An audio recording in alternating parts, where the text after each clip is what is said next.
Assalamualaikum warahmatullahi wabarakatuh. Innal hamdalillah nahmaduhu wa nasta'inuhu wa nastaghfiruh wa na'udzu billahi min shururi anfusina wa min sayyiati a'malina man yahdihillahu fala mudilla lahu wa man yudlil fala hadiya lahu. Asyhadu an la ilaha illallah wahdahu la syarika lahu wa asyhadu anna Muhammadan abduhu wa rasuluh. Allahumma shalli wa sallim ala nabiyyina Muhammad wa ala alihi wa ashabihi wa man tabi'ahum bi ihsan ila yaumiddin. Amma ba'd. Para jamaah salat maghrib yang dirahmati oleh Allah Subhanahu wa taala. Alhamdulillah pada malam hari kita bisa melanjutkan kembali kajian usbu'iyah kita, mingguan kita, yaitu tarjamah lafziyah, yang insyaallah pada hari ini atau petang ini kita akan bersama mengkaji surat An-Nasr. Surat An-Nasr. Yang mana surat An-Nasr ini adalah surat yang diturunkan di kota Madinah, yang mana surat ini turun pada saat Haji Wada, yang mana Haji Wada itu merupakan haji terakhir, awal dan terakhir bagi Rasulullah SAW. Artinya surat An-Nasr ini adalah salah satu surat yang turun di akhir-akhir hayat dari Rasulullah SAW. Di akhir-akhir surat yang diturunkan oleh Allah kepada Rasulullah SAW. Surat ini terdiri dari 3 ayat yang turun sesudah surat At-Taubah. Baik Bapak Ibu jamaah sekalian, kita terlebih dahulu untuk mentahsin tilawah qiraah kita di surat An-Nasr. Bisa jenengan lihat di proyektor atau di kertas masing-masing. A'udzu billahi minasy syaithanir rajim.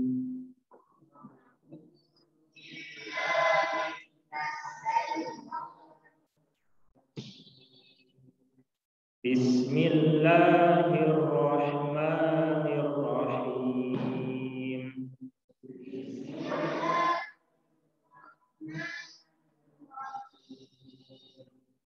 Idza jaa nasrullahi wal fath. Sekali lagi saya baca.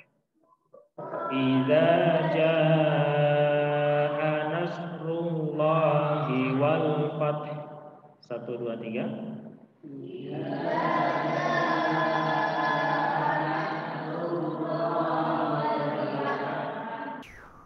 Idza jaa nasrullahi wal fath.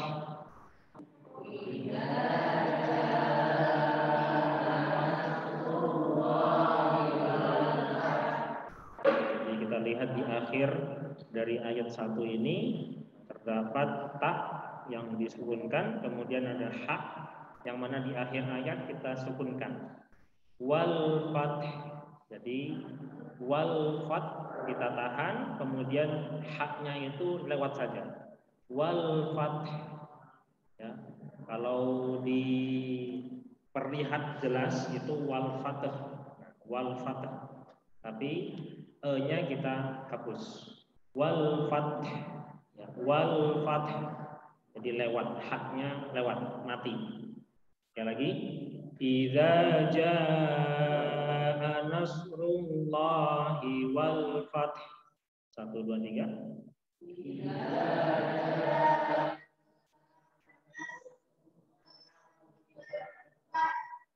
Wa ra'aitan nasa yadkhuluna fi dinillahi afwaja.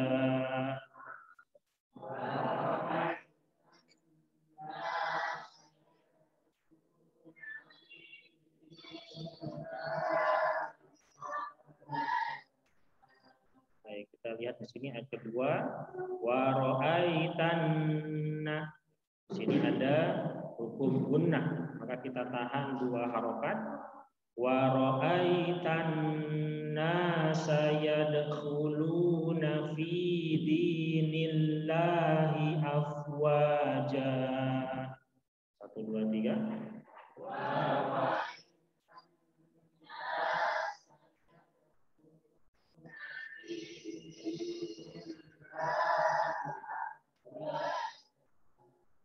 Fasabbih bihamdi rabbika wastaghfir.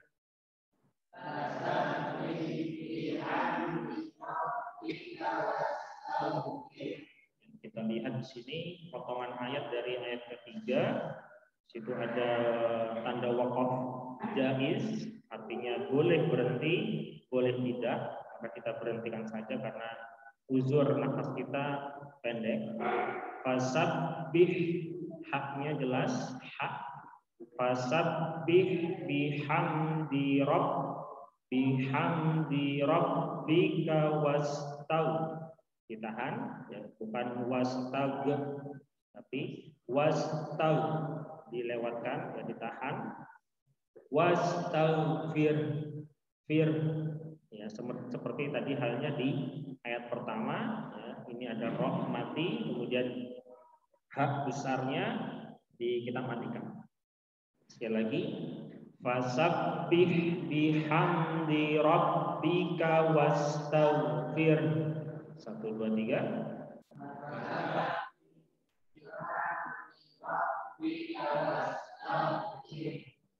Innahu kana tawwaba.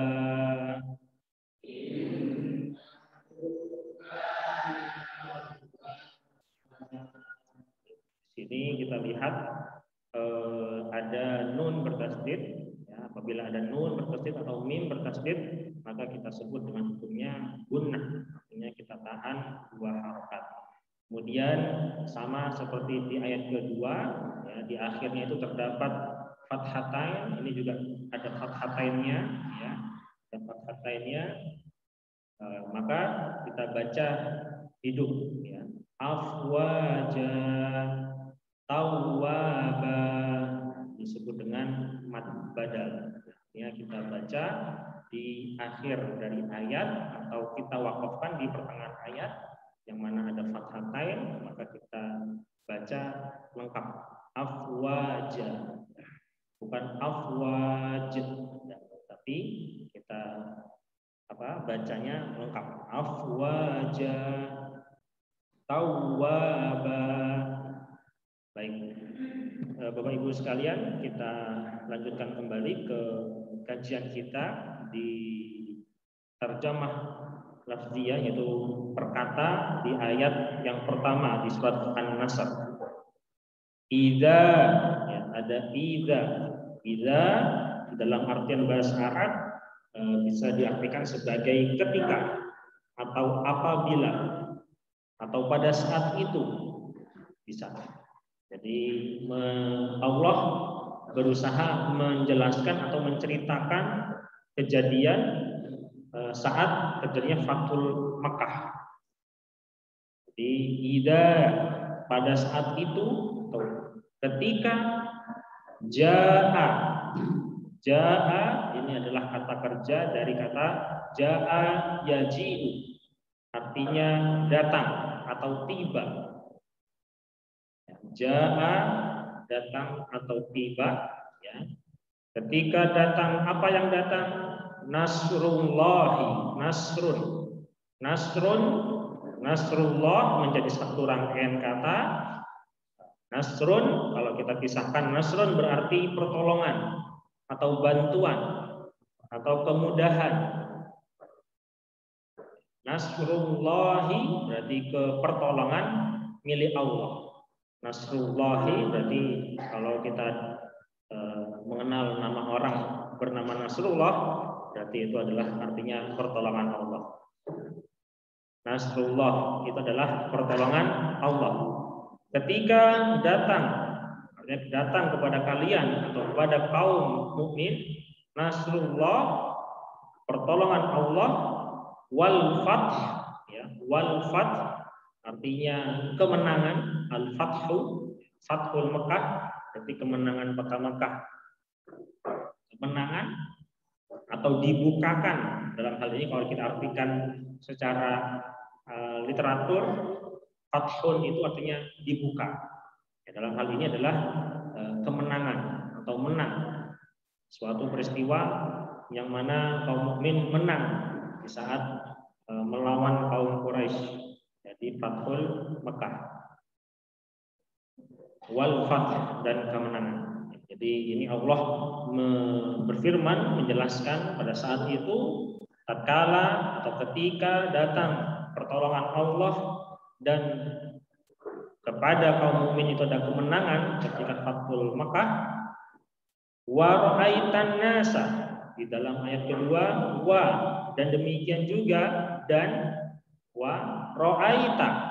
Ra'aita kalau kita lihat ini adalah kata kerja dari ro'a yar. Ini asli katanya ro'a yaro, ya, karena dia lampau, ya, ini ro'a ini adalah kata kerja lampau, ro'a, maka yang telah lampau artinya Allah menciptakan pada saat itu.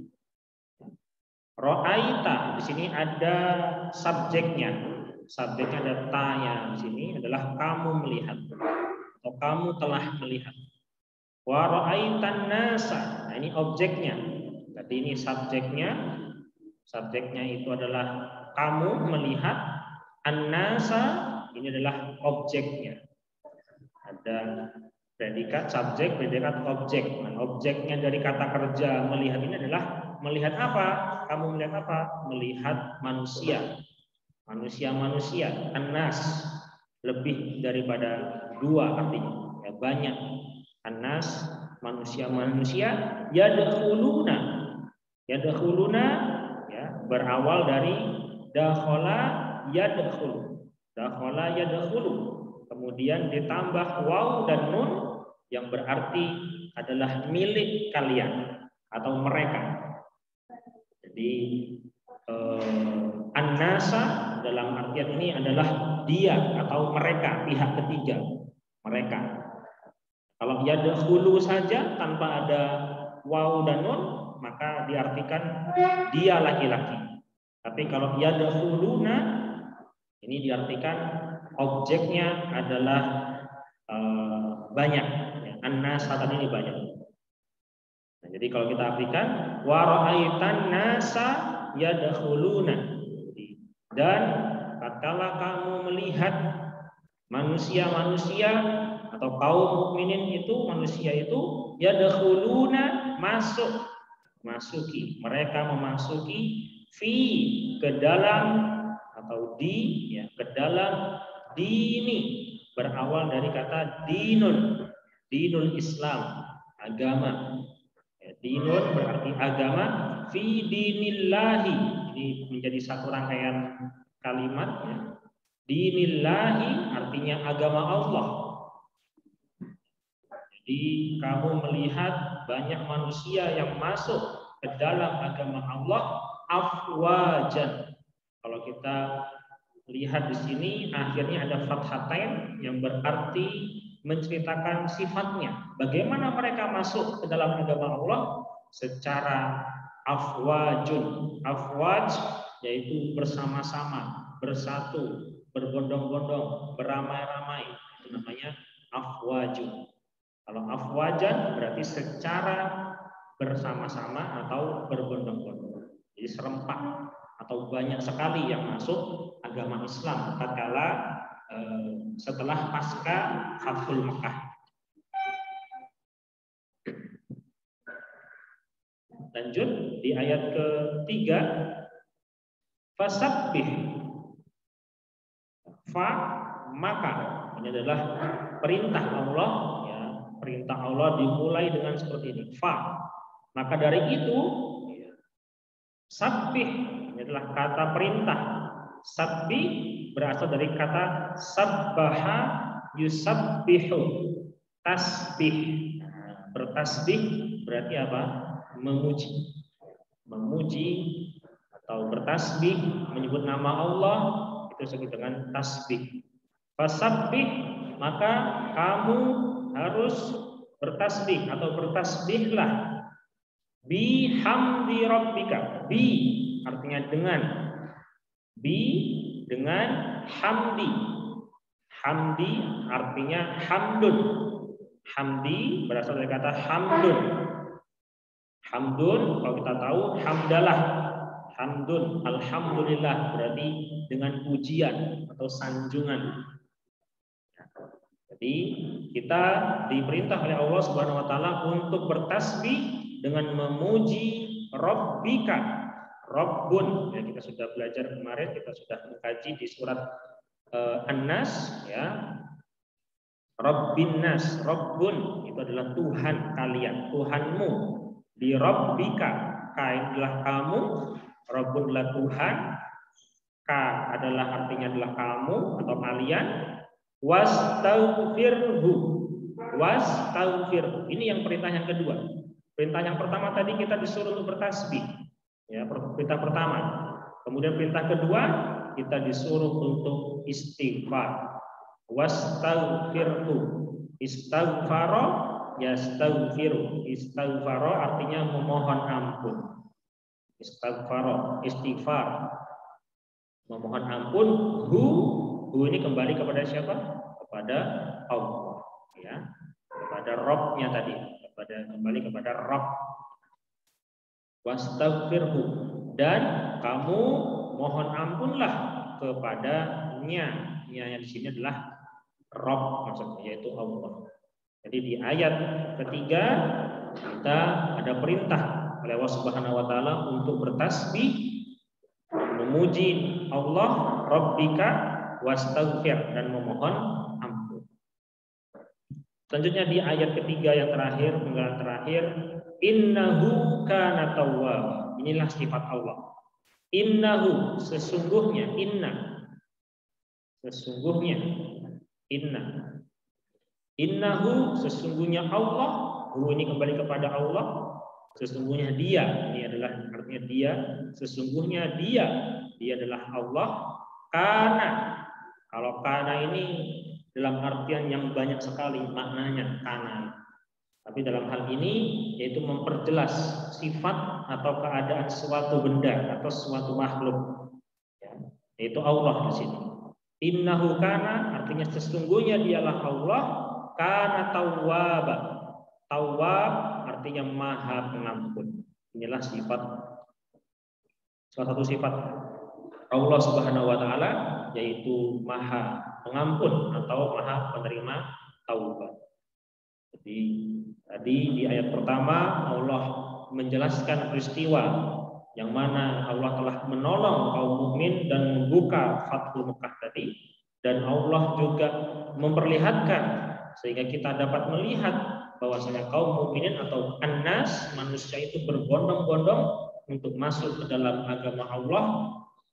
Dan di ayat ketiga di situ ada dua perintah Allah, yang fasabbi, bertasbih kepada Allah, yang kedua adalah memohon ampun kepada Allah. Kenapa? Karena Allah adalah kana tawwab, yaitu maha penerima taubat. Baik, Bapak Ibu sekalian, tadi kita sudah jelaskan makna dari setiap kata di dalam surat An-Nasr, dan kita beranjak kepada mengkaji tafsir termasuk asbabun nuzul diturunkannya surat An-Nasr. Surat An-Nasr ini banyak versi sebenarnya, ya. Kenapa diturunkan oleh Allah Subhanahu wa taala? Yang pertama tadi adalah menjelaskan tentang Fathul Mekah. Yang kedua adalah menjelaskan bahwasanya inilah sudah waktunya, artinya sudah semua amalan-amalan ibadah yang Allah berikan kepada Rasulullah SAW itu ditutup dengan dua perintah terakhir, yaitu fasabbi wastaghfir, untuk bertasbih dan memohon ampun. Dari Ubaidillah bin Abdullah bin Utbah, dia berkata, Ibnu Abbas radhiyallahu anhu bertanya kepadaku, engkau tahu surat terakhir dari Al-Quran yang turun secara keseluruhan. Jadi surat ini merupakan satu surat yang secara keseluruhan, satu surat full diturunkan ini pada akhir-akhir hayat Rasulullah SAW. Maka diturunkan ketika haji wada, ya. mana haji itu merupakan haji terakhir ya bagi Rasulullah SAW. Ya, iza jaa nasrullahi wal fath. Kemudian beliau menjawab, ya engkau benar. Artinya di dalam perkataan dari Ibnu Abbas ini ya bahwasannya surat ini adalah merupakan surat terakhir yang diturunkan oleh Allah Subhanahu wa taala kepada Rasulullah SAW. Kemudian yang maksud dengan nasrullah itu di dalam ayat ini adalah pertolongan ya terhadap kaum-kaum musuh Rasulullah SAW. Ya, dalam di ayat pertama itu kan kita temukan ya ada nasrullah wal fath. Jadi pertolongan kepada Allah ini bukan berarti pertolongan yang sesaat, tetapi selama hayat Rasulullah dan para kaum muslimin sahabat Rasul itu ya mereka mendapatkan pertolongan oleh Allah Subhanahu wa taala ya seperti menghadapi kaum Quraisy, kemudian kaum Hawazin dan lain-lain. Kemudian surat ini juga menjadi kabar gembira ya bahwasanya Allah Subhanahu wa taala telah membantu para kaum muslimin untuk memerangi kaum Quraisy di dalam penaklukan kota Mekah atau kita kenal dengan Fathul Mekah. Ya, di dalam ayat pertama juga ada tersebut wal fathu. Kalau kita artikan dan pembuka, maksudnya adalah pembuka ini adalah Fathul Mekah. Yang mana kaum muslimin berperang menghadapi kaum Quraisy untuk mendapatkan kembali ya kota Mekah setelah Rasulullah hijrah selama 13 tahun lalu. Kemudian Ibnu Katsir rahimahullah berkata yang dimaksud dengan fathul ya fathu wal fathu tadi di ayat pertama adalah Fathul Mekah. Ibnu Katsir berkata seperti itu. Kemudian pada saat terjadinya Fathul Mekah tadi atau penaklukan kota Mekah, orang-orang muslim itu memang banyak sekali yang berbondong-bondong masuk ke dalam agama Islam. Ya, ini adalah karena pertolongan Allah, karena qadarullah banyak sekali orang muslim atau orang manusia-manusia kaum Quraisy yang masuk secara berbondong-bondong ke agama Islam, agama Allah. Selanjutnya bahwa kemenangan itu terus berlangsung. Ya, terus berlangsung sampai akhir hayat Rasulullah sehingga dengan bertambahnya itulah sebagai rasa syukur kita maka selalu kita ucapkan tasbih dan tahmid dan istighfar. Jadi tidak serta-merta kemenangan itu hanya sesaat, namun dengan adanya kemenangan yang terus berlangsung bagi agama Islam, bagi agama Allah, maka semakin bertambah tasbihnya, semakin bertambah tahmidnya sebagai wujud syukur kita kepada Allah dan istighfar sebagai bentuk permohonan ampun kepada Allah Subhanahu wa taala. Kemudian bagaimana Rasulullah SAW itu beristighfar? Ya, ada pertanyaan. Sedangkan Rasulullah saja sudah maksum, artinya sudah diampuni semua dosa yang lalu dan yang akan datang. Artinya banyak sekali para ulama tafsir yang berpendapat bahwasanya Rasulullah itu adalah memohon ampunkan kepada umat-umatnya. Ya, Rasulullah itu memohon ampun terhadap dosa-dosa para umatnya, tidak hanya untuk pribadinya sendiri karena memang Rasulullah sudah maksum adanya, sudah diampuni segala dosa-dosanya. Namun tetap Rasulullah tetap beristighfar, bertasbih, bertahmid, memuji Allah sebagai uswah, sebagai panutan kita. Ya, bagaimana kalau misalkan beliau tidak beristighfar, sedangkan kita sebagai umatnya ya ingin mengikuti perilaku atau sikap Rasulullah SAW. Kemudian di sini ada hadis yang menjelaskan tentang dari Aisyah bahwasanya beliau membaca salah satu doa di dalam sholat kita ya, dari Aisyah radhiyallahu anha. Beliau berkata, tidaklah Rasulullah SAW itu mengerjakan sholat setelah turunnya sholat ini kecuali membaca Subhana Rabbana wa bihamdika Allahumma ighfir. Kalau kita tahu mungkin di sebagian kita ada yang membaca penggalan dari doa sujud atau doa rukuk, ya, kita bisa menggunakan subhanaka rabbana wa bihamdika Allahumma ighfir. Subhanaka Allahumma rabbana wa bihamdika Allahumma ighfir. Jadi ini salah satu dalil yang menyatakan bahwasanya Rasulullah dalam mengerjakan sholatnya beliau membaca doa ini tatkala setelah turunnya surat An-Nas. Kemudian Allah Subhanahu wa taala juga akan menerima taubat kaum muslimin, ya, orang-orang yang berbuat salah, ya, dengan bertasbih dan memohon ampun, sebagaimana kita ketahui tadi bahwasanya sifat dari Allah Subhanahu wa taala di ayat ketiga, di akhir ayat ketiga, kana tawwaba, yaitu beliaulah atau Allah Subhanahu wa taala itulah yang maha penerima taubat. Dalam tafsir tentang Al-Fathu tadi, ya, Al-Fathu ini tadi saya katakan di awal bahwasanya surat ini diturunkan menjelang ajal dari Rasulullah SAW. Al-Fathu diartikan sebagai kemenangan, artinya sebagai isyarat bahwa Rasulullah SAW akan menghadapi ajalnya atau ajalnya akan tiba. Ibnul Jauzi rahimahullah berkata bahwa para ulama tafsir mengatakan telah disampaikan dan diberitahukan kabar wafat beliau dan sungguh waktu ajal beliau sudahlah dekat. Jadi tatkala surat ini turun, ya, banyak ulama tafsir yang menafsirkan bahwasanya surat ini menjadi tanda bahwasanya Rasulullah SAW itu akan kembali kepada Allah, akan meninggal dunia. Kemudian Imam Nasai juga meriwayatkan dalam kitab tafsirnya bahwa Ibnu Abbas mengatakan tentang surat An-Nasr ini. Beliau berkata, Ibnu Abbas ketika diturunkan surat ini, ia mengabarkan bahwasanya wafatnya Rasulullah SAW. Maka beliau lebih meningkatkan ketekunan dalam urusan akhirat. Jadi dua perintah tadi yang kita lihat di ayat ketiga merupakan amalan terakhir, artinya perintah Allah kepada Rasulullah SAW sebelum datang ajalnya, yaitu selalu bertasbih dan selalu beristighfar kepada Allah Subhanahu wa taala. Kemudian Al-Imam Al-Qurtubi juga berpendapat maksud dari permohonan ampun Rasulullah yaitu meminta ampunan bagi umatnya.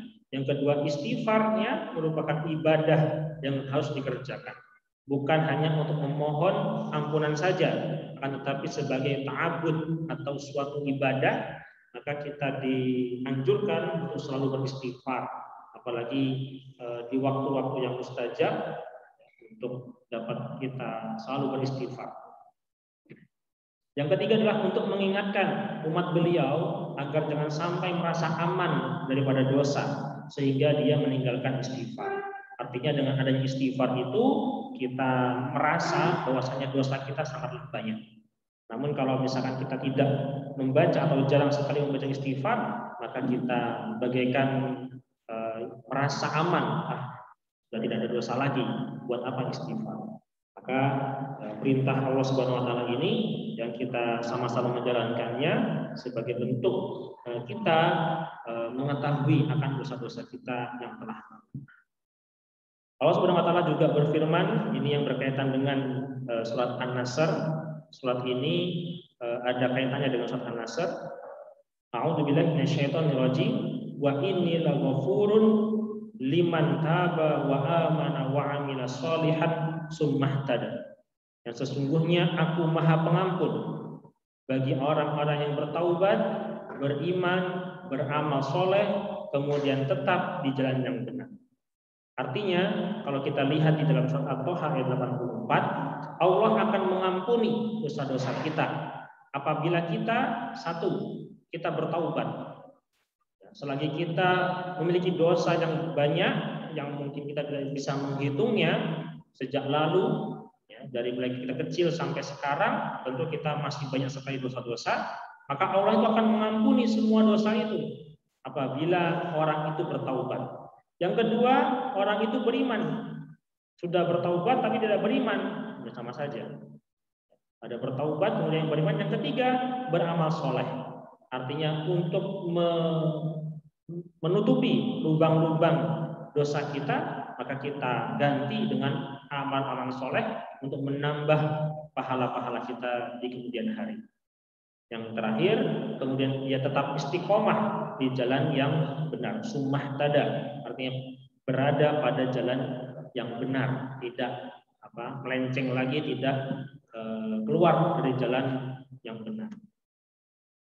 Baik, Bapak Ibu sekalian, mungkin ini yang dapat kami sampaikan, kita kaji bersama. Barangkali Bapak Ibu ada yang perlu didiskusikan atau mungkin dipertanyakan. Monggo, silakan.